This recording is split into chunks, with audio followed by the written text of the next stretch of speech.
गुरु रूप साध संगत जीओ, वाहिगुरू जी का खालसा वाहिगुरू जी की फतेह। विरसा चैनल देख रहे समूह दर्शकों का एक बार बहुत बहुत स्वागत है जी।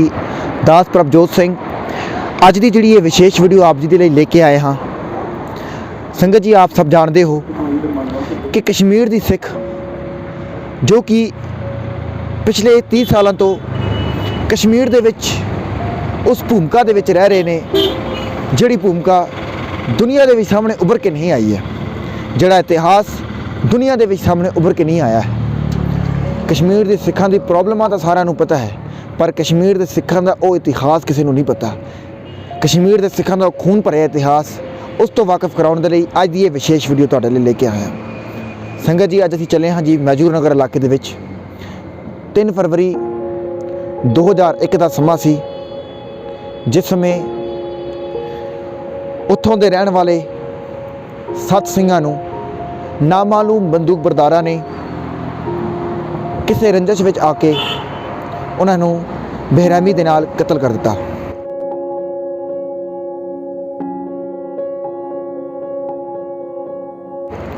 आज तक उस केस की कोई भी इंक्वायरी या पेशगोई नहीं हुई है। चट्टी सिंहपुरा जो कि 20 मार्च सन 2000 दे विच होया सी, उस दे केवल ते केवल 11 महीने बाद 7 ਸਿੰਘਾਂ ਨੂੰ शहीद कर दिता जाता है। अज उस आप जी के सन्मुख रखण जा रहे हैं। पूरी वीडियो में आप जी ने देखना है तो नाल दे नाल आप जी प्रति बेनती है, जिहड़े भी मेरे वीर भैन चैनल ते नवे आए ने चैनल को सबसक्राइब करो, बैल आइकन नूं दबाओ तां जो सारी नोटिफिकेशन तुहानूं मिले।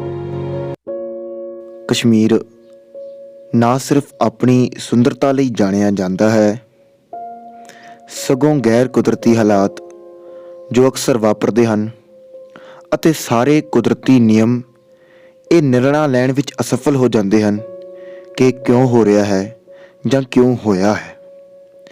ਇਹ ਘਟਨਾਵਾਂ ਜੋ ਵਾਪਰਦੀਆਂ ਹਨ ਤੇ ਲੋਕ ਆਮ ਤੌਰ ਤੇ ਇਸ ਨੂੰ ਧਰਤੀ ਦੇ ਸਵਰਗ ਦਾ ਦਾਅਵਾ ਕਰਦੇ ਹਨ।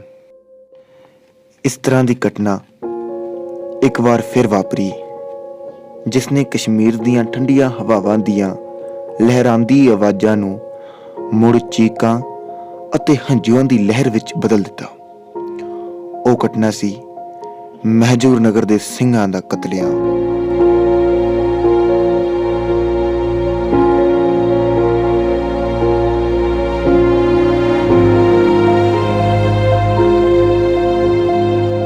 कश्मीर की धरती जिथे बाकी फिरकियां दे नाल रंगी हुई है ते उत्थे सिख धर्म का भी एक वड्डा योगदान कश्मीर की धरती नूं सींजण दे विच है, जिथे हर एक फिरके ने कश्मीर की इस खूबसूरती नूं बरकरार रखने दे लई ते कश्मीर नूं उभारन दे लई अपनियां जिंदगियां वारियां ने। उत्थे सिख धर्म ने भी अपने खून दे नाल इस धरती नूं रंजाया है।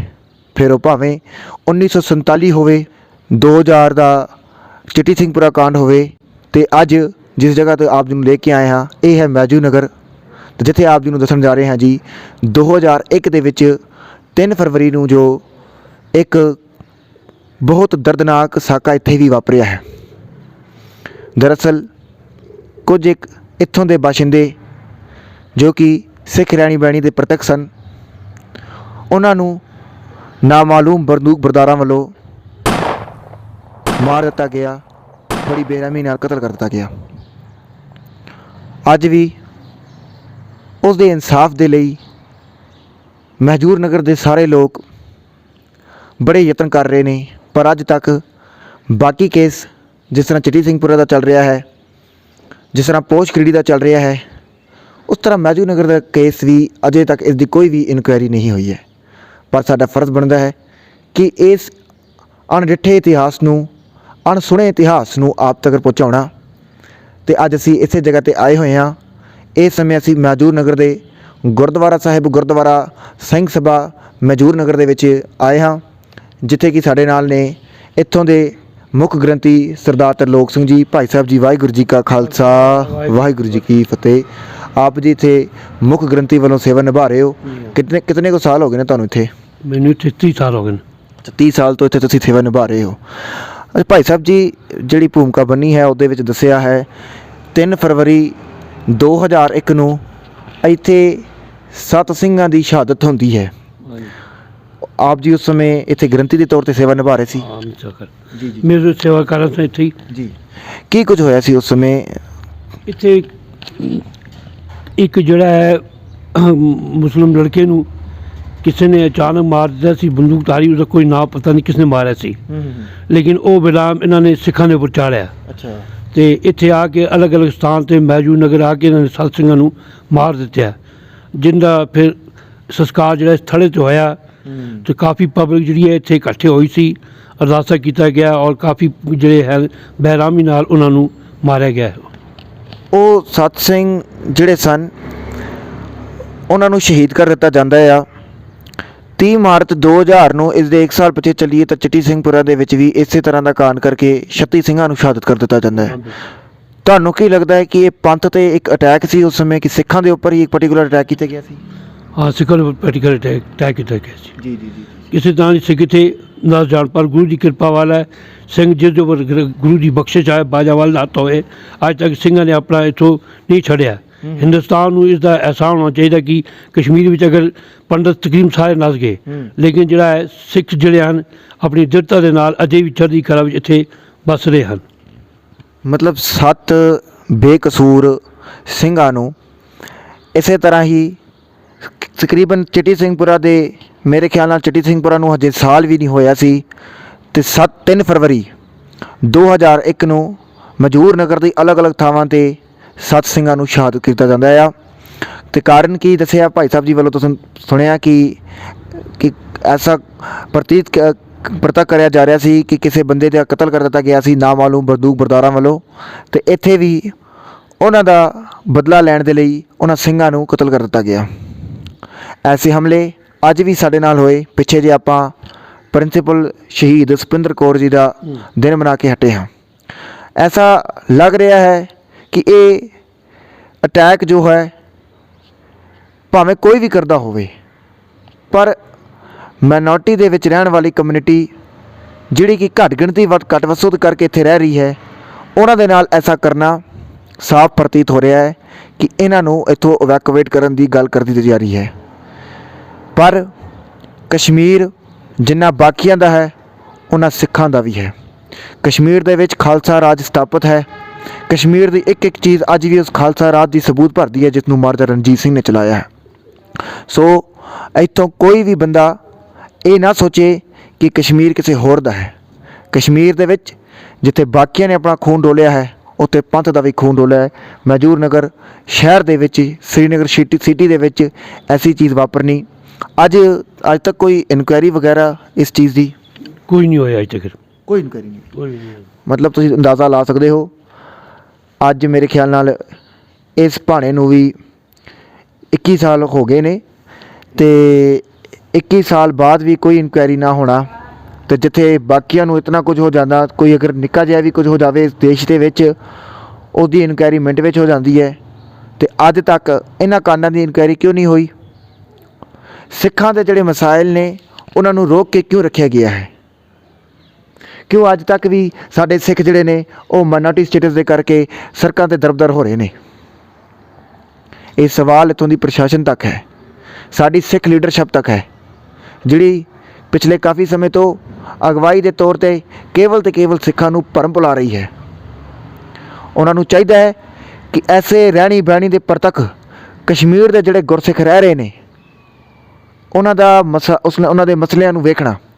ਅੱਜ ਵੀ ਗੁਰਦੁਆਰਾ ਸਾਹਿਬਾਨਾਂ ਦੀ ਚੋਰੀਆਂ ਦਾ ਮਾਮਲਾ ਵੱਧਦਾ ਜਾ ਰਿਹਾ ਹੈ, ਜਿਸ ਦੇ ਨਾਲ ਗੁਰਮਰਿਆਦਾ ਤੇ ਗੁਰਦੁਆਰਾ ਸਾਹਿਬਾਨਾਂ ਦੀ ਬੇਅਦਬੀ ਵੀ ਦਾ ਖਤਰਾ ਵੀ ਬਹੁਤ ਜ਼ਿਆਦਾ ਬਣ ਗਿਆ ਹੈ। ਸ਼ਾਇਦ ਕੋਈ ਵਕਤ ਐਸਾ ਵੀ ਹੋਵੇਗਾ ਕਿ ਚੋਰੀਆਂ ਸ਼੍ਰੀ ਗੁਰੂ ਗ੍ਰੰਥ ਸਾਹਿਬ ਜੀ ਦੀ ਬੇਅਦਬੀਆਂ ਦੇ ਵਿੱਚ ਬਦਲ ਜਾਣਗੀਆਂ। ਸੋ ਪ੍ਰਸ਼ਾਸਨ ਤੇ ਨਾਲ ਦੇ ਨਾਲ ਸਿੱਖ ਲੀਡਰਸ਼ਿਪ ਅੱਗੇ, ਸਾਰਿਆਂ ਹੀ ਜਥੇਬੰਦੀਆਂ ਅੱਗੇ ਬੇਨਤੀ ਹੈ ਕਿ ਇਸ ਚੀਜ਼ 'ਤੇ ਗੌਰ ਕੀਤਾ ਜਾਵੇ।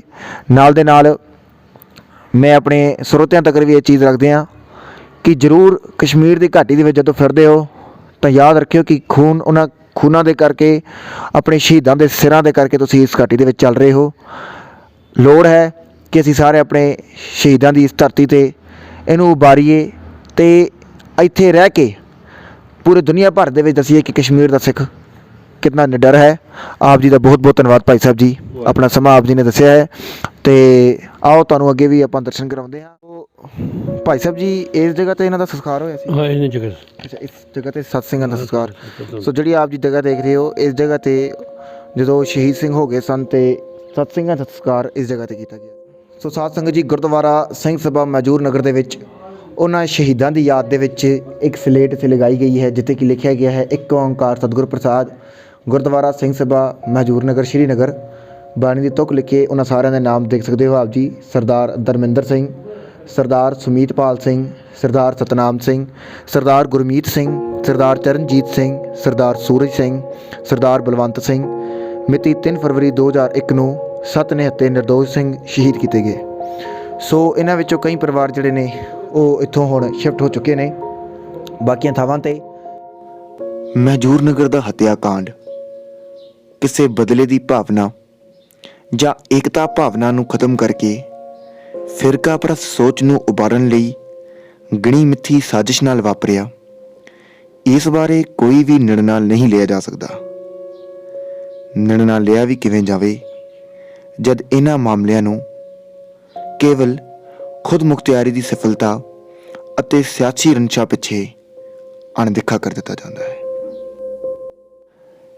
ਇਹਨਾਂ ਘਟਨਾਵਾਂ ਦੇ ਮੁੜ ਨੂੰ ਸਮਝਣ ਦੇ ਯਤਨ ਵਿੱਚ ਸਾਡਾ ਇਹ ਕਾਫਲਾ ਕਸ਼ਮੀਰ ਦੀ ਬੀਬੀਆਂ ਵਿੱਚੋਂ ਨਾਮਚੀਨ ਪੰਥਕ ਹਸਤੀ ਜਿਨ੍ਹਾਂ ਦਾ ਨਿਵਾਸ ਮਹਿਜੂਰ ਨਗਰ ਵਿੱਚ ਹੀ ਹੈ, ਬੀਬੀ ਗੁਰਦੀਪ ਕੌਰ ਜੀ, ਉਹਨਾਂ ਕੋਲ ਪਹੁੰਚਿਆ, ਜਿਨ੍ਹਾਂ ਕੋਲੋਂ ਅਸੀਂ ਇਹਨਾਂ ਘਟਨਾਵਾਂ ਦੇ ਪਿੱਛੇ ਸੰਕਲਪ ਨੂੰ ਸਮਝਿਆ। ਮੈਡਮ ਜੀ, ਆਪ ਕਸ਼ਮੀਰ ਦੇ ਵਿੱਚ ਪਹਿਲਾਂ ਰਹਿ ਰਹੇ ਹੋ। ਸਭ ਤੋਂ ਪਹਿਲਾਂ ਤਾਂ ਆਪ ਜੀ ਦਾ ਧੰਨਵਾਦ ਕਰਦੇ ਹਾਂ ਤੇ ਸਵਾਗਤ ਕਰਦੇ ਹਾਂ ਤੁਹਾਡਾ ਵਿਰਸਾ ਚੈਨਲ ਤੇ। ਫਤਿਹ ਪ੍ਰਵਾਨ ਕਰੋ ਜੀ। ਵਾਹਿਗੁਰੂ ਜੀ ਕਾ ਖਾਲਸਾ, ਵਾਹਿਗੁਰੂ ਜੀ ਕੀ ਫਤਿਹ। ਮੈਡਮ ਜੀ, ਕਸ਼ਮੀਰ ਦੀ ਧਰਤੀ ਦੇ ਵਿੱਚ ਆਪ ਜੀ ਵੀ ਰਹਿ ਰਹੇ ਹੋ ਤੇ ਇੱਥੇ ਦੇ ਹਾਲਾਤਾਂ ਨੂੰ ਆਪ ਜੀ ਨੇ ਬਾਖੂਬੀ ਐਕਸਪੀਰੀਅੰਸ ਕੀਤਾ ਹੋਇਆ ਹੈ। ਤੁਹਾਨੂੰ ਕੀ ਲੱਗਦਾ ਹੈ ਜਿਹੜਾ ਮਹਿਜੂਰ ਨਗਰ ਦਾ 3 ਫਰਵਰੀ 2001 ਨੂੰ ਕਾਂਡ ਵਾਪਰਦਾ ਹੈ ਜਾਂ ਉਸ ਤੋਂ ਪਹਿਲਾਂ ਦੀ ਸ਼ਹਾਦਤਾਂ ਜੇ ਅੱਜ ਵੀ ਚੱਲ ਰਹੀ ਆ ਰਹੀਆਂ ਨੇ, ਕਾਰਨ ਕੀ ਹੁੰਦਾ ਹੈ ਇਸ ਦੇ ਪਿੱਛੇ ਤੇ ਕੀ ਲੱਗਦਾ ਹੈ ਕਿ ਇਹਨਾਂ ਹਾਲਾਤਾਂ ਦੇ ਵਿੱਚ ਸਿੱਖ ਕਿਸ ਤਰ੍ਹਾਂ ਰਹਿ ਰਹੇ ਨੇ? ਪ੍ਰਭਜੋਤ ਸਿੰਘ ਜੀ, ਵਾਹਿਗੁਰੂ ਜੀ ਕਾ ਖਾਲਸਾ, ਵਾਹਿਗੁਰੂ ਜੀ ਕੀ ਫਤਿਹ। ਆਪ ਜੀ ਦਾ ਵਿਰਸਾ ਚੈਨਲ ਦਾ ਬਹੁਤ ਬਹੁਤ ਧੰਨਵਾਦ, ਜੋ ਕਿ ਸਮੇਂ-ਸਮੇਂ ਤੇ ਕਸ਼ਮੀਰ ਦੀਆਂ ਜੋ ਆਵਾਜ਼ਾਂ ਨੇ, ਜੋ ਮੈਸੇਜ ਨੇ, ਚੰਗੇ ਜਾਂ ਮਾੜੇ ਦਿਨ ਜਦੋਂ ਆਉਂਦੇ ਨੇ, ਇਹ ਹਰ ਸਮੇਂ ਹਾਜ਼ਰ ਰਹਿੰਦਾ ਇਹ ਚੈਨਲ। ਸੋ ਭਾਵੇਂ ਇਹ ਚੈਨਲ ਹੁਣ ਹੀ ਸ਼ੁਰੂ ਹੋਇਆ, ਲੇਕਿਨ ਇਸਨੇ ਜੋ ਕੰਮ ਕੀਤੇ ਨੇ, ਵਾਕਿਆ ਉਹਨਾਂ ਨੂੰ ਸਲੂਟ ਕਰਦੀ ਹਾਂ ਕਿ ਅੱਜ ਜੋ ਸ਼ਹੀਦਾਂ ਦੇ ਦਿਨਾਂ ਦੇ ਵਿੱਚ ਉਹ ਸ਼ਹਾਦਤਾਂ ਨੂੰ ਮੁੱਖ ਰੱਖਦੇ ਹੋਏ ਇਹ ਅੱਜ ਇਸ ਚੈਨਲ ਨੂੰ ਲੈ ਕੇ ਇੱਥੇ ਪਹੁੰਚੇ ਨੇ। ਦਾਸ ਪੂਰੀ ਤਰ੍ਹਾਂ ਤਾਂ ਜਾਂਦੀ ਨਹੀਂ ਕਿਉਂਕਿ ਉਸ ਟਾਈਮ ਦਾਸ ਹਾਜ਼ਰ ਨਹੀਂ ਸੀ, ਪਰ ਜੋ ਸੁਣਿਆ ਹੈ ਸ਼ਹਾਦਤ ਦਾ ਜੋ ਕਿਸ ਤਰ੍ਹਾਂ ਦੇ ਸਾਕੇ ਹੋਏ ਨੇ, ਜਿਵੇਂ ਕਿ 3 ਮਾਰਚ ਚਿੱਠੀ ਸਿੰਘਪੁਰਾ ਵਿਖੇ 36 ਸਿੰਘਾਂ ਨੂੰ ਸ਼ਹੀਦ ਕੀਤਾ ਗਿਆ। ਉਸ ਦਾ ਕਾਰਨ ਕੀ ਸੀ? ਇਹ ਉਹੀ ਲੋਕੀ ਜਾਣਦੇ ਨੇ, ਉਹੀ ਦਰਿੰਦੇ ਜਾਣਦੇ ਨੇ ਜਿਨ੍ਹਾਂ ਨੇ ਇਹ ਘਟਨਾਵਾਂ ਕੀਤੀਆਂ ਨੇ ਕਿ ਕਿਵੇਂ ਘਰਾਂ ਤੋਂ ਲੋਕਾਂ ਨੂੰ ਬੁਲਾ ਕੇ ਕਿਵੇਂ ਉਹਨਾਂ ਨੂੰ ਗੋਲੀਆਂ ਦੇ ਨਾਲ ਉਹਨਾਂ ਨੂੰ ਪਰਿਵਾਰਾਂ ਦੇ ਪਰਿਵਾਰ ਖਤਮ ਕੀਤੇ ਗਏ, ਕਿਉਂਕਿ ਉਹ ਸਿੱਖ ਸਨ। ਇਸ ਕਰਕੇ ਇਹ ਉਹੀ ਜਾਣਦੇ ਨੇ ਕਿ ਕਿਉਂ ਉਹਨਾਂ ਨੂੰ ਮਾਰਿਆ ਗਿਆ। ਉਸ ਪਿੰਡ ਦੇ ਵਿੱਚ ਬਹੁਤ ਕਾਪਰੇਸ਼ਨ ਸੀ, ਉਹ ਲੋਕੀ ਬੜੇ ਪਿਆਰ ਦੇ ਨਾਲ ਰਹਿੰਦੇ ਸਨ ਤੇ ਪਰ ਇਹ ਕੀ ਭਾਣਾ ਵਰਤਿਆ, ਪਰ ਇੱਕ ਸ਼ਹਾਦਤ ਹੈ। ਉਸ ਤੋਂ ਬਾਅਦ ਪੂਰੇ 11 ਮਹੀਨੇ ਤੋਂ ਬਾਅਦ 3 ਫਰਵਰੀ ਮਹਿਜੂਰ ਨਗਰ ਦੇ ਵਿੱਚ ਇੱਥੇ ਵੀ ਘਰੋਂ ਬੁਲਾ ਕੇ ਕੁਝ ਬੱਚੇ ਸਨ, ਕੁਝ ਵੱਡੇ ਸਨ, ਉਹਨਾਂ ਨੂੰ ਬੁਲਾ ਕੇ ਸ਼ਹੀਦ ਕੀਤਾ ਗਿਆ, ਮਾਰਿਆ ਗਿਆ, ਗੋਲੀਆਂ ਦੇ ਨਾਲ ਖਤਮ ਕੀਤਾ ਗਿਆ। ਪਰ ਉਸ ਦਾ ਕਾਰਨ ਕੀ ਸੀ ਕਿ ਉਹ ਸਿੱਖ ਸਨ। ਮਹਿਜੂਰ ਨਗਰ ਵਿੱਚ ਹੋਰ ਵੀ ਲੋਕੀ ਰਹਿੰਦੇ ਸਨ, ਪਰ ਸਿੱਖਾਂ ਨੂੰ ਬੁਲਾ ਕੇ, ਤੇ ਕਾਰਨ ਕੀ ਸੀ ਕਿ ਉਹ ਸਿੱਖ ਸਨ। ਉਹਨਾਂ ਦਾ ਕੀ ਕਸੂਰ ਸੀ? ਬੱਚਿਆਂ ਦਾ ਕੀ ਕਸੂਰ ਸੀ ਜਾਂ ਬਜ਼ੁਰਗਾਂ ਦਾ ਕੀ ਕਸੂਰ ਸੀ? ਪਰ ਇਹ ਸ਼ਹਾਦਤਾਂ। ਉਸ ਤੋਂ ਬਾਅਦ ਪੋਸ਼ ਕਰੀੜੀ ਦਾ ਜੋ ਉਸ ਤੋਂ ਪਹਿਲਾਂ ਸਾਕਾ ਹੋਇਆ ਸੀ, ਕਾਂਡ ਹੋਇਆ ਸੀ, ਜਿੱਥੇ ਕਿ ਸ਼ਹਾਦਤ ਕੀਤਾ ਗਿਆ ਸੀ ਉਹਨਾਂ 4 ਬੱਚਿਆਂ ਨੂੰ, ਉਹ ਕੀ ਕਾਰਨ ਸੀ? ਇਹ ਜੋ ਵੀ ਹੋ ਗਿਆ, ਜੋ ਵੀ ਸ਼ਹਾਦਤਾਂ ਹੋ ਰਹੀਆਂ ਨੇ ਅੱਜ ਤੱਕ, ਜਿਵੇਂ ਕਿ ਪਿਛਲੇ ਦਿਨਾਂ 2021 ਦੇ ਵਿੱਚ ਪ੍ਰਿੰਸੀਪਲ ਸਪਿੰਦਰ ਕੌਰ ਜੀ, ਜੋ ਕਿ ਰੈਂਕੀਪੁਰੇ ਦੇ ਰਹਿਣ ਵਾਲੇ ਅਲੂਚਾ ਬਾਗ ਜੋ ਠਹਿਰਾਓ ਸੀ ਉਹਨਾਂ ਨੂੰ ਵੀ ਸਕੂਲ ਦੇ ਵਿੱਚ ਜਾ ਕੇ ਉਹਨਾਂ ਨੂੰ ਸ਼ਹੀਦ ਕੀਤਾ ਗਿਆ, ਉਹਨਾਂ ਨੂੰ ਮਾਰ ਦਿੱਤਾ ਗਿਆ।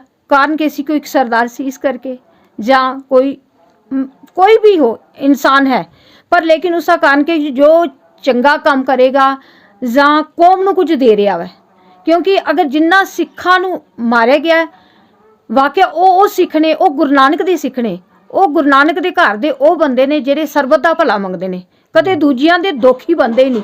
ਤੇ ਉਹਨਾਂ ਦਾ ਦੋਖੀ ਮਤਲਬ ਅੱਜ ਕੌਣ ਬਣ ਰਿਹਾ, ਇਹ ਕੌਣ ਦਰਿੰਦਾ ਹੈ? ਤੇ ਅੱਜ ਤੱਕ ਸਾਡੀ ਜੋ ਸਰਕਾਰ ਹੈ, ਕੋਈ ਸਾਹਮਣੇ ਬੰਦਾ ਨਹੀਂ ਆਇਆ ਕਿ ਇਹ ਲੋਕ ਕੌਣ ਨੇ, ਆਖਿਰ ਹੈ ਕੌਣ। ਇਹਨਾਂ ਨੂੰ ਸਾਹਮਣੇ ਕੀਤਾ ਜਾਵੇ, ਇਹਨਾਂ ਨੂੰ ਵੇਖਿਆ ਜਾਵੇ, ਇਹਨਾਂ ਨੂੰ ਘੋਖਿਆ ਜਾਵੇ। ਤੁਹਾਨੂੰ ਨਹੀਂ ਲੱਗ ਰਿਹਾ ਕਿ ਇੱਥੇ 1990 ਤੋਂ ਜਿਹੜਾ ਹੈ ਇੱਕ ਆਪ ਜੀ ਨੂੰ ਪਤਾ ਹੈ ਕਿ ਕਿਤਨੀ ਆਪਾਂ ਟਰਮੋਇਲ ਦੇ ਵਿੱਚ ਇੱਥੇ ਰਹਿ ਰਹੇ ਹਾਂ, ਦੱਸਦੇ ਹਾਂ ਕਿ ਤੁਹਾਨੂੰ ਲੱਗਦਾ ਕਿ ਇਹ ਸਾਡੀ ਮਾਈਨੋਰਟੀ ਨੂੰ ਕੋਈ ਵੀ ਹੋਵੇ ਨਾਮਾਲੂਮ ਬੰਦੂਕ ਬਰਦਾਰਾਂ ਵੱਲੋਂ, ਉਹਨਾਂ ਏਜੰਸੀਆਂ ਵੱਲੋਂ, ਉਹਨਾਂ ਲੋਕਾਂ ਵੱਲੋਂ ਡਰਾਇਆ ਜਾ ਰਿਹਾ ਹੈ, ਉਹਨਾਂ ਤਨਜ਼ੀਮਾਂ ਵੱਲੋਂ ਕਿ ਬਈ ਇਹ ਵੀ ਜਿਹੜੇ ਨੇ ਉਹ ਕਸ਼ਮੀਰ ਨੂੰ ਛੱਡ ਕੇ ਚਲੇ ਜਾਣ? ਤੁਹਾਨੂੰ ਲੱਗਦਾ ਕਿ ਇਹ ਚੀਜ਼ ਹੋ ਰਹੀ ਹੈ? ਬਿਲਕੁਲ, ਅਸੀਂ ਇਸ ਚੀਜ਼ ਨਾਲ ਉਦੋਂ ਸਹਿਮਤ ਹੋ ਜਾਂਦੇ ਹਾਂ ਜਦੋਂ ਵੇਖਦੇ ਹਾਂ ਕਿ ਜਦੋਂ ਕੋਈ ਸਾਡਾ ਕੋਈ ਵੱਡੀ ਪੋਸਟ 'ਤੇ ਜਾਂਦਾ ਹੈ, ਜਿਵੇਂ ਵੀ ਪ੍ਰਿੰਸੀਪਲ ਸੁਪਿੰਦਰ ਮੈਡਮ ਦੀ ਗੱਲ ਹੀ ਕਰਦੇ ਹਾਂ ਕਿ ਪੋਸਟ 'ਤੇ ਗਈ ਹੈ, ਇੱਕ ਸਰਦਾਰ ਪ੍ਰਿੰਸੀਪਲ ਅਹੁਦੇ 'ਤੇ ਗਈ ਹੈ ਔਰ ਇੰਨਾ ਕੰਮ ਕਰ ਰਹੀ ਸੀ, ਇੱਕਦਮ ਉਹਨੂੰ ਢਾਹ ਦਿੱਤਾ। ਉਸਦਾ ਕਾਰਨ ਕੀ ਸੀ? ਉਹਨੂੰ ਮਾਰਨ ਦਾ ਕਾਰਨ ਕੀ ਸੀ? ਉਹ ਤੇ ਸਾਰਿਆਂ ਨੂੰ ਪੜ੍ਹਾ ਰਹੀ ਸੀ। ਜਾਂ ਤੇ ਉਹਨਾਂ ਨੂੰ ਸਾਡੇ ਮਿਨਾਇਟੀ ਵਾਲੇ ਬੰਦਿਆਂ ਦੀ ਜੋ ਉਪਲਬਧੀ ਜਿਸਨੂੰ ਕਹਿੰਦੇ ਸੀ, ਉਸਦੀ ਵੱਧਦੀ ਗਤੀਵਿਧੀ ਇਹਨਾਂ ਲੋਕਾਂ ਨੂੰ ਚੰਗੀ ਨਹੀਂ ਲੱਗਦੀ, ਤੇ ਇਹ ਸ਼ਾਇਦ ਇਹਨਾਂ ਨੂੰ ਮਤਲਬ ਸਾਨੂੰ ਦੂਰ ਕੀਤਾ ਜਾ ਰਿਹਾ।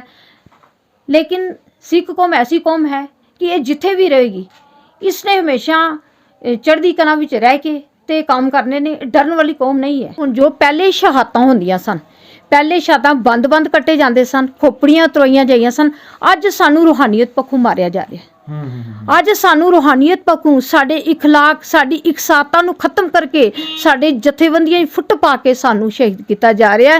ਤੇ ਇਹ ਸ਼ਹਾਦਤਾਂ ਜਿਹੜੀਆਂ ਕਿ ਇਹ ਬਹੁਤ ਕਰੜੀਆਂ ਅੰਦਰੂਨੀ ਜੋ ਸ਼ਹਾਦਤਾਂ ਨੇ, ਪਹਿਲੇ ਪਤਾ ਸੀ ਕਿ ਭਾਈ ਮਨੀ ਸਿੰਘ ਦੇ ਬੰਦ ਕੱਟੇ ਜਾ ਰਹੇ ਸਨ ਤਾਂ ਹਲੂਣਾ ਦਿੱਤਾ ਜਾ ਸੀ, ਢੰਡੋਰਾ, ਤੇ ਦੁਨੀਆ ਦੇਖਣ ਨੂੰ ਆਉਂਦੀ ਸੀ। ਅੱਜ ਸਾਨੂੰ ਵੇਖੇਗਾ ਕੋਈ ਨਹੀਂ, ਸਾਨੂੰ ਇੰਜ ਮਾਰਿਆ ਜਾ ਰਿਹਾ ਹੈ। ਅਸੀਂ ਕਿਤੇ ਕੋਈ ਕਿਸੇ ਗਲੀ 'ਚੋਂ ਮਿਲੇਗਾ, ਕੋਈ ਕਿਸੇ ਗਲੀ 'ਚੋਂ। ਸਾਡੀ ਰੂਹਾਨੀਅਤ ਪੱਖੋਂ ਸਾਡੇ ਨੌਜਵਾਨਾਂ ਨੂੰ ਅੰਦਰੂਨੀ ਤਰੀਕੇ ਨਾਲ ਮਾਰਿਆ ਜਾ ਰਿਹਾ, ਤੋੜਿਆ ਜਾ ਰਿਹਾ। ਸੋ ਸਾਨੂੰ ਚਾਹੀਦਾ ਹੈ, ਸਾਰੀਆਂ ਜਥੇਬੰਦੀਆਂ ਨੂੰ ਚਾਹੀਦਾ ਹੈ ਕਿ ਜਿਨ ਪ੍ਰੇਮ ਕੀਓ ਉਸ ਪਰਮਾਤਮਾ ਦੇ ਨਾਲ ਪਿਆਰ ਕਰੋ, ਦਿਲੋਂ ਪਿਆਰ ਕਰੋ, ਦਿਲੋਂ, ਕਿਉਂਕਿ ਜ਼ਿੰਦਗੀ ਦੇ ਪਲ ਬਹੁਤ ਘੱਟ ਨੇ। ਆਉਦ ਘਟਾਏ ਦਿਨੋਂ ਸਰਾਣਾ, ਤੇ ਜ਼ਿੰਦਗੀ 'ਚ ਕੁਝ ਕਰ ਜਾਓ। ਤੇ ਇਹ ਸਾਡੀਆਂ ਸ਼ਹਾਦਤਾਂ ਜਿਹੜੀਆਂ ਨੇ, ਹੁਣ ਐਸੀਆਂ ਸ਼ਹਾਦਤਾਂ ਹੋਣਗੀਆਂ ਸਾਨੂੰ ਪਤਾ ਹੀ ਨਹੀਂ ਚੱਲੇਗਾ। ਸੋ ਸਾਨੂੰ ਤਿਆਰ ਰਹਿਣਾ ਚਾਹੀਦਾ। ਪਾਸ਼ਾ ਨੇ ਸਾਨੂੰ, ਅਕਾਲ ਪੁਰਖ ਨੇ ਹੁਕਮ ਕੀਤਾ ਹੈ ਕਿ ਅਨਕ ਯਤਨ ਕਰ ਕਾਲ ਸੰਤਾਏ ਮਰ ਲਖਾਈ ਮੰਡਲ ਮੈਂ। ਮੌਤ ਅਟਲ ਸੱਚਾਈ ਹੈ, ਇਸ ਨੂੰ ਮੰਨਣ ਲਈ ਅਸੀਂ ਤਿਆਰ ਹਾਂ। ਪਰ ਲੇਕਿਨ ਜੋ ਐਸੀਆਂ ਦੁਰਘਟਨਾਵਾਂ ਹੁੰਦੀਆਂ ਨੇ, ਜੋ ਇਸ ਤਰ੍ਹਾਂ ਮਾਰਿਆ ਜਾਂਦਾ ਹੈ ਜਾਣ ਬੁੱਝ ਕੇ, ਪਿੱਛੋਂ ਵਾਰ ਕੀਤੀ ਜਾਂਦੀ ਹੈ, ਜਿਹੜੀ ਉਹ ਵਾਰ ਜੋ ਉਹ ਬਰਦਾਸ਼ਤ ਨਹੀਂ ਕੀਤੀ ਜਾ ਸਕਦੀ, ਉਸ ਵਾਰ ਨੂੰ ਨਾ ਹੀ ਸਿੱਖ ਬਰਦਾਸ਼ਤ ਕਰ ਸਕਦਾ ਹੈ। ਤੇ ਇਹ ਜੋ ਕੁਤਾਈਆਂ ਨੇ, ਇਹ ਸਾਨੂੰ ਮਤਲਬ ਸਾਡੇ ਲਈ ਬਹੁਤ ਇੱਕ ਦੁਖਾਂਤ ਭਰੀਆਂ ਘਟਨਾਵਾਂ ਜੋ ਸਾਡੇ ਵਿੱਚੋਂ ਕਸ਼ਮੀਰ ਵਿੱਚ ਹੋ ਰਹੀਆਂ ਸਨ ਜਾਂ ਹੋ ਰਹੀਆਂ। ਸੋ ਅਸੀਂ ਇਹੀ ਅਰਦਾਸ ਕਰਦੇ ਹਾਂ ਕਿ ਸੱਚੇ ਪਾਤਸ਼ਾਹ ਉਹਨਾਂ ਨੂੰ ਸਮਤ ਬਖਸ਼ੇ ਕਿ ਇਹ ਘਟਨਾਵਾਂ ਨਹੀਂ ਹੋਣੀ ਚਾਹੀਦੀਆਂ। ਅਸੀਂ ਤਾਂ ਇਸ ਕੋਸ਼ਿਸ਼ ਦੇ ਵਿੱਚ ਹਮੇਸ਼ਾ ਰਹਿੰਦੇ ਹਾਂ ਕਿ ਹਰ ਇੱਕ ਚੀਜ਼ ਜਿਹੜੀ ਹੈ ਉਹ ਕਸ਼ਮੀਰ ਦੀ ਸਿੱਖ ਸੰਗਤ ਸਾਹਮਣੇ ਰੱਖਿਆ ਜਾਵੇ, ਤੇ ਸਾਡੀ ਇਹ ਕੋਸ਼ਿਸ਼ ਨਿਰੰਤਰ ਜਾਰੀ ਰਹੇਗੀ ਕਿ ਆਪਾਂ ਉਹਨਾਂ ਪਰਿਵਾਰਾਂ ਤੱਕ ਵੀ ਪਹੁੰਚ ਜਾਈਏ। ਪਰ ਇੱਕ ਚੀਜ਼ ਮੈਂ ਆਪ ਜੀ ਤੋਂ ਪੁੱਛਣਾ ਚਾਹੁੰਦੇ ਹਾਂ ਕਿ ਹਜੇ ਵੀ ਸਾਡੇ ਕੋਲ ਕਸ਼ਮੀਰ ਦੇ ਵਿੱਚ ਜਿਹੜੇ ਸਿੱਖਾਂ ਦੇ ਹਾਲਾਤ ਨੇ, ਉਹ ਭਾਵੇਂ ਕਸ਼ਮੀਰ ਦਾ ਸਿੱਖ ਇੱਥੇ ਚੜ੍ਹਦੀ ਕਲਾ ਦੇ ਵਿੱਚ ਰਹਿਣੀ ਬਹਿਣੀ ਵਿੱਚ ਰਹਿ ਰਿਹਾ ਹੈ, ਪਰ ਜਿਹੜੀਆਂ ਫੈਸਿਲਿਟੀਜ਼, ਇੱਕ ਆਇਡੈਂਟੀਟੀ ਦੀ ਗੱਲ ਹੁੰਦੀ ਹੈ, ਸਟੇਟਸ ਦੀ ਗੱਲ ਹੈ, ਅੱਜ ਵੀ ਚੱਲ ਰਹੀ ਹੈ। ਮਾਈਨੋਰਟੀ ਸਟੇਟਸ ਤੋਂ ਲੈ ਕੇ ਸਾਡੇ ਜਿਹੜੇ ਵੀ ਮਸਾਇਲ ਨੇ ਉਹ ਚੱਲਦੇ ਜਾ ਰਹੇ ਨੇ ਸਰਕਾਰਾਂ ਤੱਕ। ਉਹ ਤੁਹਾਨੂੰ ਨਹੀਂ ਲੱਗਦਾ ਕਿ ਐਡਮਿਨਿਸਟ੍ਰੇਸ਼ਨ ਵੀ ਕਿਤਨੀ ਫੇਲ ਹੋ ਚੁੱਕੀ ਹੈ? ਤੇ ਨਾਲ ਦੇ ਨਾਲ ਜਿਹੜੀਆਂ ਇਨਕੁਆਇਰੀਜ਼ ਇਹਨਾਂ ਸਾਰਿਆਂ ਦੀ ਅੱਜ ਤੱਕ ਕਿਸੇ ਵੀ ਕੇਸ ਦੀ ਇਨਕੁਆਇਰੀਜ਼ ਨਹੀਂ ਹੋਈ ਹੈ। ਇਸ ਨਾਲ ਤੁਸੀਂ ਕੀ ਸਮਝਦੇ ਹੋ ਕਿ ਕੀ ਲੱਗਦਾ ਕਿ ਕਸ਼ਮੀਰ ਦੇ ਉਸ ਸਿੱਖ ਦੇ ਲਈ ਕਿ ਇਸ ਜਗ੍ਹਾ 'ਤੇ ਫੇਲ ਕੌਣ ਹੈ? ਕਿਉਂਕਿ ਮੈਂ ਇੱਥੇ ਤੁਹਾਨੂੰ ਦੱਸ ਰਿਹਾ ਕਿ ਸਾਡੀ ਸਿੱਖ ਲੀਡਰਸ਼ਿਪ ਵੀ ਇੱਥੇ ਕਟਘਰੇ ਵਿੱਚ ਆਉਂਦੀ ਆ ਕਿ ਜਿਹੜੇ ਕਸ਼ਮੀਰ ਦੇ ਉਹਨਾਂ ਸਿੱਖਾਂ ਦੇ ਬਾਰੇ ਨਹੀਂ ਬੋਲ ਰਹੇ। ਬੋਲੋ ਜੀ। ਦੇਖੋ, ਇੱਥੇ ਸਾਡਾ ਇਹ ਹੈ ਕਿ ਜੋ ਸਾਡੇ ਲੀਡਰ ਨੇ ਇੱਥੇ ਦੇ ਵਧੀਆ ਨੇ, ਵਧੀਆ ਬੁਲਾਰੇ ਨੇ, ਸਭ ਕੁਝ ਠੀਕ ਹੈ। ਲੇਕਿਨ ਜਦੋਂ ਐਸੀਆਂ ਥਾਵਾਂ 'ਤੇ ਜਾਂਦੇ ਨੇ, ਉੱਥੇ ਮੈਨੂੰ ਲੱਗਦਾ ਕਿ ਉੱਥੇ ਜ਼ਿਲ੍ਹੇ ਲੀਡਰਸ਼ਿਪ ਜਦੋਂ ਅਸੀਂ ਕੰਮ ਕਰਨ ਜਾਂਦੇ ਹਾਂ, ਉੱਥੇ ਅਸੀਂ ਇੱਕ ਗੁਰੂ ਨਾਨਕ ਦੇ ਸਿਧਾਂਤ ਨੂੰ ਤੇ ਇੱਕ ਸਾਰਤਾ ਨੂੰ ਲੈ ਕੇ ਸਾਹਮਣੇ ਪੇਸ਼ ਹੋਈਏ। ਮੈਨੂੰ ਲੱਗਦਾ ਕਿ ਜੇ ਮੰਨ ਕਰਕੇ ਅਸੀਂ ਜਾਵਾਂਗੇ, ਜਿਵੇਂ ਕਿ ਬਾਬਰ ਦੇ ਸਮੇਂ ਦੀ ਗੱਲ ਤੁਹਾਡੇ ਨਾਲ ਥੋੜ੍ਹੀ ਜਿਹੀ ਸਾਂਝ ਕਰਾਂਗੇ ਮੈਂ ਜ਼ਰੂਰ। ਗੁਰੂ ਨਾਨਕ ਪਾਤਸ਼ਾਹ ਜਦੋਂ ਅਹਿਮਦਾਬਾਦ ਜਦੋਂ ਬਾਬਰ ਜ਼ੁਲਮ ਕਰ ਰਿਹਾ ਸੀ, ਜਦੋਂ ਉਸਨੇ ਗੁਰੂ ਨਾਨਕ ਪਾਤਸ਼ਾਹ ਦੇ ਨਾਲ ਨਜ਼ਰਾਂ ਮਿਲਾਈਆਂ, ਜਦੋਂ ਨੇ ਗੁਰੂ ਨਾਨਕ ਪਾਤਸ਼ਾਹ ਦੇ ਨਾਲ ਉਹਨਾਂ ਦੀ ਨਜ਼ਰ ਮਿਲੀ, ਤਾਂ ਉਹਨਾਂ ਨੇ, ਬਾਬਰ ਨੇ ਉਸਨੂੰ ਕਿਹਾ ਕਿ ਮੈਂ ਜੇ ਪਹਿਲਾਂ ਵੇਖਿਆ ਹੁੰਦਾ ਤੈਨੂੰ ਮੈਂ ਜ਼ੁਲਮ ਨਾ ਕਰਦਾ, ਤੇ ਅਹਿਮਦਾਬਾਦ ਦੀ ਧਰਤੀ ਸਾਰੀ ਮੇਰੀ ਹੈ, ਕੁਝ ਮੰਗ ਲੈ। ਤੇ ਗੁਰੂ ਨਾਨਕ ਪਾਤਸ਼ਾਹ ਨੇ ਉਸਨੂੰ ਸਪਸ਼ਟ ਕਰ ਦਿੱਤਾ ਸੀ ਕਿ ਤੂੰ ਕੀ ਲੈ ਤੂੰ ਕੀ ਦੇ ਸਕਦਾ ਹੈ, ਤੂੰ ਕੀ ਦੇ ਸਕਦਾ, ਦੱਦਾ ਦਾਤਾ ਇੱਕ ਹੈ ਸਭ ਕੋ ਦੇਵਨਹਾਰ। ਤੇ ਉਹ ਉਦੋਂ ਹੁੰਦਾ ਜੇ ਅਸੀਂ ਮਨ ਕਰਕੇ, ਤੇ ਅਗਰ ਸਾਰੀਆਂ ਜਿੰਨੀਆਂ ਵੀ ਸੰਸਥਾਵਾਂ ਨੇ ਸਾਡੀਆਂ, ਜਿੰਨੀਆਂ ਸਾਡੇ ਜਥੇਬੰਦੀਆਂ ਨੇ, ਮੈਂ ਉਹਨਾਂ ਨੂੰ ਸਲੂਟ ਕਰਦੀ ਹਾਂ, ਬਹੁਤ ਕੰਮ ਕਰਦੀਆਂ ਨੇ, ਪਰ ਉਹ ਕੰਮ ਕਿਉਂ ਨਹੀਂ ਸਿਰੇ ਚੜ ਰਿਹਾ? ਕਾਰਨ ਕੀ ਹੈ? ਉਹ ਕਾਰਨ ਕੀ ਹੈ? ਜੇ ਸੱਜਣ ਠੱਗ ਇੱਕ ਸ਼ਬਦ ਦੇ ਨਾਲ ਉਸਦਾ ਉਧਾਰ ਹੋ ਗਿਆ ਸੀ, ਉਜਲ ਕਿਹਾ ਚਿਲਕਣਾ ਘੋਟੇ ਕਾਲੜੀ ਮਾਸ ਧੋਤਿਆਂ ਜੂਟਣਾ, ਜੇ ਇੱਕ ਸ਼ਬਦ ਹੀ ਉਹਨੂੰ ਸਮਝ ਆ ਗਈ ਸੀ, ਤਾਂ ਪਰ ਅੱਜ ਸਾਨੂੰ ਕਿਉਂ ਨਹੀਂ ਸਮਝ ਆ ਰਹੀ ਕਿ ਅਸੀਂ ਮਨ ਕਰਕੇ ਉੱਥੇ ਆਪਣੀ ਡਿਮਾਂਡ ਲਾ ਕੇ, ਜੇ ਸਾਰੇ ਮਨ ਕਰਕੇ ਜਾਈਏ ਨਾ, ਇੱਕਦਮ ਹੋ ਸਕਦਾ ਕਿ ਮੈਨੂੰ ਲੱਗਦਾ ਕਿ ਗੁਰੂ ਦੀ ਆਵਾਜ਼ ਜਿਹੜੀ ਉਹਨਾਂ ਤੇ ਪਾਵਰ ਪਾਏਗੀ, ਉਹਨਾਂ ਤੇ ਐਸਾ ਪ੍ਰੈਸ਼ਰ ਪਾਏਗੀ ਕਿ ਆਪੇ ਤਿਆਰ ਹੋ ਜਾਣਗੇ ਸਾਡੀ ਗੱਲ ਮੰਨਣ ਲਈ। ਇਹਦੇ ਵਿੱਚ ਹੋ ਸਕਦਾ ਸਾਡੀ ਘਾਟ ਹੋਵੇ, ਸਾਡੀ ਘਾਟ ਹੋਵੇ। ਅੱਜ ਕਿੰਨੇ ਅੰਮ੍ਰਿਤ ਸੰਚਾਰ ਹੋ ਰਹੇ ਨੇ, ਅੱਜ ਕਿੰਨੇ ਸਮਾਗਮ ਹੋ ਰਹੇ ਨੇ, ਕਿੰਨਾ ਕੁਝ ਹੋ ਰਿਹਾ, ਪਰ ਫਿਰ ਅਸੀਂ ਉੱਥੇ ਦੇ ਉੱਥੇ ਹੀ ਖੜੇ ਹਾਂ। ਇੰਨੇ ਪੜਾ ਇੰਨਾ ਰਿਜ਼ਲਟ ਆਊਟਪੁੱਟ ਕਿਉਂ ਨਹੀਂ ਲੈ? ਕਾਰਨ ਇਹੀ ਹੈ ਕਿ ਅਸੀਂ ਮਨ ਕਰਕੇ ਉਹ ਚੀਜ਼ ਮੰਗਣ ਲਈ, ਉਹ ਚੀਜ਼ ਮਤਲਬ ਲੈਣ ਲਈ ਤਿਆਰ ਨਹੀਂ ਆ। ਤੇ ਅਸੀਂ ਮਨ ਕਰਕੇ ਕਿ ਦਿਲ ਦੀਆਂ ਗਹਿਰਾਈਆਂ ਤੋਂ ਸਾਰੀ ਜਥੇਬੰਦੀਆਂ ਇੱਕੋ ਕਹੀਏ ਕਿ ਇੱਕ ਆਵਾਜ਼ ਹੈ, ਅਸੀਂ ਗੁਰੂ ਨਾਨਕ ਦੇ ਘਰ ਦੇ ਹਾਂ, ਨਾ ਕਿਸੇ ਸੰਸਥਾ ਦੇ ਨਾਲ ਆ, ਅਸੀਂ ਗੁਰੂ ਨਾਨਕ ਦੇ ਘਰ ਦੀ ਆਵਾਜ਼ ਪਹੁੰਚਾਉਣੀ ਹੈ, ਕੁਝ ਲੈਣਾ। ਮੈਨੂੰ ਲੱਗਦਾ ਕਿ ਸਿੱਖ ਨੂੰ ਕਦੇ ਹਾਰ ਨਹੀਂ ਹੋਵੇਗੀ, ਕਦੇ ਵੀ ਸਿੱਖ ਹਾਰਿਆ ਨਹੀਂ। ਠੀਕ ਹੈ ਜੀ। ਹਾਂਜੀ, ਸੋ ਇਹ ਸਾਡੇ ਨਾਲ ਸੰਜੀਵ ਬੀਬੀ ਗੁਰਦੀਪ ਕੌਰ ਜੀ ਬੜੇ ਹੀ ਅੱਛੇ ਤਰੀਕੇ ਦੇ ਨਾਲ ਇਹਨਾਂ ਨੇ ਆਪਣੇ ਵਿਚਾਰ ਰੱਖੇ ਨੇ। ਬੜੇ ਸਪਸ਼ਟ ਤੌਰ 'ਤੇ ਇਹਨਾਂ ਦੱਸਿਆ ਕਿ ਸਾਡੇ ਜਥੇਬੰਦ ਹੋਣ ਦੀ ਤੇ ਕੰਮ ਨੂੰ ਸ਼ਿੱਦਤ ਨਾਲ ਕਰਨ ਦੀ, ਮਨ ਦੇ ਨਾਲ ਕਰਨ ਦੀ ਇੱਕ ਲੋੜ ਹੈ। ਅੱਜ ਵੀ ਲੋੜ ਹੈ ਕਿ ਆਪਾਂ ਸਾਰੇ ਜਥੇਬੰਦ ਹੋ ਜਾਈਏ। ਸਾਡੀਆਂ ਡਿਮਾਂਡਾਂ, ਕਿਉਂਕਿ ਕਸ਼ਮੀਰ ਛੱਡਣ ਦੇ ਲਈ ਨਹੀਂ, ਸਾਡੇ ਪੁਰਖਿਆਂ ਨੇ ਕਸ਼ਮੀਰ ਨੂੰ ਆਪਣੇ ਖੂਨ ਦੇ ਨਾਲ ਸਿਰਜਿਆ ਹੈ। ਸਾਡਾ ਫਰਜ਼ ਹੈ ਕਿ ਅਸੀਂ ਉਸ ਖੂਨ ਦੀ ਕਦਰ ਕਰੀਏ। ਅਜੇ ਵੀ ਦੇਖ ਰਹੇ ਹੋ ਇਹ ਸ਼ਹਾਦਤਾਂ ਜੋ ਹੋ ਰਹੀਆਂ ਨੇ, ਜਾਂ ਫਿਰ ਅੱਗੇ ਹੋਰ ਵੀ ਹੋ ਸਕਣ, ਆਪਾਂ ਕਹਿ ਨਹੀਂ ਸਕਦੇ ਕਿ ਕੀ ਪਤਾ ਕੀ ਬਾਣਾ ਵਾਪਰ ਜਾਏ, ਪਰ ਸਿੱਖ ਨੇ ਜਿੱਥੇ ਰਹਿਣਾ ਹੈ ਗੁਰੂ ਪਾਤਸ਼ਾਹ ਦੇ ਆਸਰੇ ਅਨੁਸਾਰ ਰਹਿਣਾ ਹੈ। ਆਸ ਕਰਦੇ ਹਾਂ ਕਿ ਆਪ ਸਾਰਿਆਂ ਨੂੰ ਇਹ ਵਿਚਾਰ ਅੱਛੇ ਲੱਗੇ ਹੋਣਗੇ। ਅੱਗੇ ਵੀ ਆਪ ਜੀ ਨੂੰ ਇਸ ਤਰ੍ਹਾਂ ਵੀਡੀਓ ਦੱਸਾਂਗੇ, ਸਾਡੇ ਨਾਲ ਇਸ ਤਰ੍ਹਾਂ ਹੀ ਬੜੇ ਰਹਿਣਾ ਤੇ ਦੇਖਦੇ ਰਹੋ ਪੂਰੀ ਇਹ ਵੀਡੀਓ ਨੂੰ। ਧੰਨਵਾਦ। ਵਾਹਿਗੁਰੂ ਜੀ ਕਾ ਖਾਲਸਾ, ਵਾਹਿਗੁਰੂ ਜੀ ਕੀ ਫਤਿਹ। ਇਨਸਾਫ ਦੀ ਇਹ ਜਦੋਜਹਿਦ ਹਰ ਕਿਸੇ ਫਿਰਕੇ ਨੂੰ ਮਜਬੂਰ ਕਰਦੀ ਹੈ ਕਿ ਜਾਂ ਤਾਂ ਉਹ ਹੱਕ ਪ੍ਰਾਪਤੀ ਦਾ ਹੀਆ ਕਰਨ ਜਾਂ ਘਰੇ ਬੈਠ ਕੇ ਆਰਾਮ ਕਰਨ। ਜਿਸ ਜਦੋਜਹਿਦ ਵਿੱਚ ਕਸ਼ਮੀਰ ਦੇ ਸਿੱਖ ਕਈ ਸਾਲਾਂ ਤੋਂ ਲੱਗੇ ਹਨ, ਪਰ ਚਾਵਲਾਂ ਦੇ ਕਿਣਕੇ ਵਾਂਗੂ ਕਸ਼ਮੀਰ ਦੇ ਸਿੱਖ ਵੀ ਅਣਗੌਲੇ ਕਰ ਦਿੱਤੇ ਜਾਂਦੇ ਹਨ। ਗੱਲ ਕੋਈ ਵੀ ਕਿਉਂ ਨਾ ਹੋਵੇ, ਅੱਜ ਤੱਕ ਦੇ ਸਾਰੇ ਹਮਲੇ ਸਾਡੀ ਅਣਖ ਨੂੰ ਵਗਾਣ ਦੇਣ ਦਾ ਇੱਕ ਢੋਂਗ ਹੈ, ਜਿਸ ਨੂੰ ਕਿ ਸਮੇਂ-ਸਮੇਂ ਦੀ ਸੋਚ ਨੇ ਉਭਾਰਿਆ ਹੈ ਅਤੇ ਸਿੱਖਾਂ ਨੇ ਇਸ ਦਾ ਮੂੰਹ ਤੋੜ ਜਵਾਬ ਵੀ ਦਿੱਤਾ। ਅੱਜ ਵੀ ਲੋੜ ਇਹੀ ਹੈ ਕਿ ਜਵਾਬ ਦੇਣਾ ਸਿੱਖ ਜਾਈਏ, ਤਾਂ ਜੋ ਅਗਲੇ ਇਸ ਗੱਲ ਤੋਂ ਤਾਂ ਵਾਕਿਫ ਹੋ ਜਾਣ ਕਿ ਮੋਈ ਅਣਖ ਜਦ ਸ਼ੇਰ ਬਿਰਤੀ ਫੜਦੀ ਹੈ ਤਾਂ ਉਸ ਦੀ ਵੰਗਾਰ ਸੰਭਾਲੀ ਨਹੀਂ ਜਾ ਸਕਦੀ। ਆਪ ਜੀ ਨੇ ਅੱਜ ਜਿਹੜੀ ਇਹ ਵੀਡੀਓ ਵੇਖੀ ਹੈ, ਸਾਡਾ ਮਨੋਰਥ ਹਮੇਸ਼ਾ ਇਹੀ ਰਹਿੰਦਾ ਹੈ ਕਿ ਕਸ਼ਮੀਰ ਦੇ ਉਸ ਅਣਮੁੱਲੇ ਇਤਿਹਾਸ ਨੂੰ ਆਪ ਤੱਕ ਪਹੁੰਚਾਈਏ, ਜਿਸ ਤੋਂ ਕੋਈ ਵੀ ਦੁਨੀਆ ਵਾਕਿਫ ਨਹੀਂ ਹੈ ਤੇ ਜਿਸ ਨੂੰ ਸਾਹਮਣੇ ਲਿਆਉਣ ਦੀ ਕੋਈ ਵੀ ਫਿਕਰ ਨਹੀਂ ਲੈ ਰਿਹਾ ਹੈ। ਅੱਜ ਅਸੀਂ ਮਹਿਜੂਰ ਨਗਰ ਦੇ ਉਸ ਸਤ ਸਿੰਘ ਸ਼ਹੀਦਾਂ ਦੇ ਇਤਿਹਾਸ ਨੂੰ ਆਪ ਤਾਈਂ ਰੱਖਿਆ ਹੈ।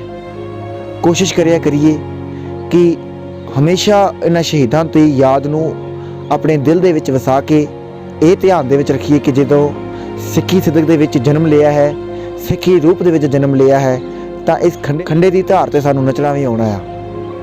ਤੇ ਇਹ ਧਿਆਨ ਵਿੱਚ ਰੱਖਿਆ ਜਾਵੇ ਕਿ ਇਸ ਸਿੱਖ ਧਰਮ ਦਾ ਸਿਧਾਂਤ ਹੀ ਇਹੀ ਹੈ, ਜੋ ਤੋ ਪ੍ਰੇਮ ਖੇਲਣ ਕਾ ਚਾਓ, ਸਿਰ ਤਰ ਧਲੀ ਗਲੀ ਮੁਰੀ ਆਓ। ਸ਼ਾਇਦ ਅੱਗੇ ਵੀ ਸਾਨੂੰ ਇਹਨਾਂ ਹਮਲਿਆਂ ਦੇ ਨਾਲ ਵਾਕਿਫ ਹੋਣਾ ਪਵੇਗਾ, ਪਰ ਸਿੱਖਾਂ ਨੇ ਕਦੇ ਡੋਲਣਾ ਨਹੀਂ ਹੈ। ਨਾਲ ਹੀ ਮੈਂ ਆਪਣੀ ਲੀਡਰਸ਼ਿਪ, ਸਿੱਖ ਲੀਡਰਸ਼ਿਪ, ਸਤਿਕਾਰਯੋਗ ਸਾਡੇ ਜਿੰਨੇ ਕੁ ਵੀ ਲੀਡਰਸ ਨੇ, ਤੇ ਨਾਲ ਦੇ ਨਾਲ ਪ੍ਰਬੰਧਕ ਕਮੇਟੀਆਂ, ਉਪਰੋਕਤ ਸਾਡੇ ਜਿਹੜਾ ਪ੍ਰਸ਼ਾਸਨ ਹੈ, ਸਰਕਾਰ ਭਾਵੇਂ ਕੋਈ ਵੀ ਹੈ, ਕਿ ਇਹਨਾਂ ਚੀਜ਼ਾਂ ਦਾ ਖਾਸ ਖਿਆਲ ਰੱਖਿਆ ਜਾਵੇ। ਮਾਈਨੋਰਟੀ ਦੇ ਨਾਲ ਇਹ ਚੀਜ਼ ਕਰਨੀ ਕਦੇ ਵੀ ਇਹ ਕੋਈ ਵੀ ਧਰਮ ਇਜਾਜ਼ਤ ਨਹੀਂ ਦਿੰਦਾ। ਸੋ ਕਿਰਪਾ ਕਰਕੇ ਇਸ ਚੀਜ਼ ਉੱਪਰ ਜ਼ਰੂਰ ਧਿਆਨ ਰੱਖਿਆ ਜਾਵੇ। ਮੈਂ ਧੰਨਵਾਦ ਕਰਦਾ ਹਾਂ ਵੀਰ ਕਵਨ ਲੈਨ ਸਿੰਘ ਜੀ ਦਾ, ਜਿਨ੍ਹਾਂ ਨੇ ਅੱਜ ਦੀ ਇਸ ਵੀਡੀਓ ਵਿੱਚ ਸਾਥ ਦਿੱਤਾ ਹੈ। ਆਪ ਸਭ ਇਸੇ ਤਰ੍ਹਾਂ ਵਿਰਸਾ ਚੈਨਲ ਤੇ ਬਣੇ ਰਹਿਣਾ, ਸਾਨੂੰ ਆਪਣਾ ਪਿਆਰ ਬਖਸ਼ਦੇ ਰਹਿਣਾ। ਇਸ ਚੈਨਲ ਤੇ ਹਮੇਸ਼ਾ ਆਪ ਜੀ ਕੋਈ ਨਾ ਕੋਈ ਨਵੀਂ ਚੀਜ਼ ਜ਼ਰੂਰ ਵੇਖੋਗੇ। ਗੁਰਬਾਣੀ ਦਾ ਮਹਾਨ ਫਲਸਫਾ, ਕਸ਼ਮੀਰ ਦਾ ਸਿੱਖ ਇਤਿਹਾਸ ਤੇ ਨਾਲ ਦੁਨਿਆਵੀ ਇਤਿਹਾਸ, ਉਪਰੋਕਤ ਸਾਰੀਆਂ ਹੀ ਚੀਜ਼ਾਂ ਨੂੰ ਆਪ ਜੀ ਦੇ ਸਾਹਮਣੇ ਰੱਖਾਂਗੇ। ਸਾਡੇ ਚੈਨਲ ਨੂੰ ਜ਼ਰੂਰ ਸਬਸਕ੍ਰਾਈਬ ਕਰੋ ਤੇ ਨਾਲ ਦੇ ਨਾਲ ਵਧੇਰੀ ਜਾਣਕਾਰੀ ਦੇ ਲਈ ਫੇਸਬੁੱਕ ਤੇ ਸਾਡਾ ਪੇਜ ਜਾ ਕੇ ਲਾਈਕ ਕਰੋ, ਇੰਸਟਾਗ੍ਰਾਮ ਤੇ ਸਾਨੂੰ ਫੋਲੋ ਕਰੋ। ਵੇਖਦੇ ਰਹੋ ਵਿਰਸਾ ਚੈਨਲ। ਇਹਨਾਂ ਲਫ਼ਜ਼ਾਂ ਦੇ ਨਾਲ ਦਾਸ ਪ੍ਰਭਜੋਤ ਸਿੰਘ ਆਪ ਜੀ ਤੋਂ ਖਿਮਾ ਮੰਗਦਾ ਹੈ। ਆਪ ਜੀ ਵੇਖਦੇ ਰਹੋ ਵਿਰਸਾ ਚੈਨਲ। ਅਗਲੀ ਵੀਡੀਓ ਵਿੱਚ ਫਿਰ ਤੁਹਾਡੇ ਸਾਹਮਣੇ ਹਾਜ਼ਰ ਹੋਵਾਂਗੇ। ਤਦ ਤੱਕ ਲਈ ਦਿਓ ਇਜਾਜ਼ਤ। ਵਾਹਿਗੁਰੂ ਜੀ ਕਾ ਖਾਲਸਾ, ਵਾਹਿਗੁਰੂ ਜੀ ਕੀ ਫਤਿਹ।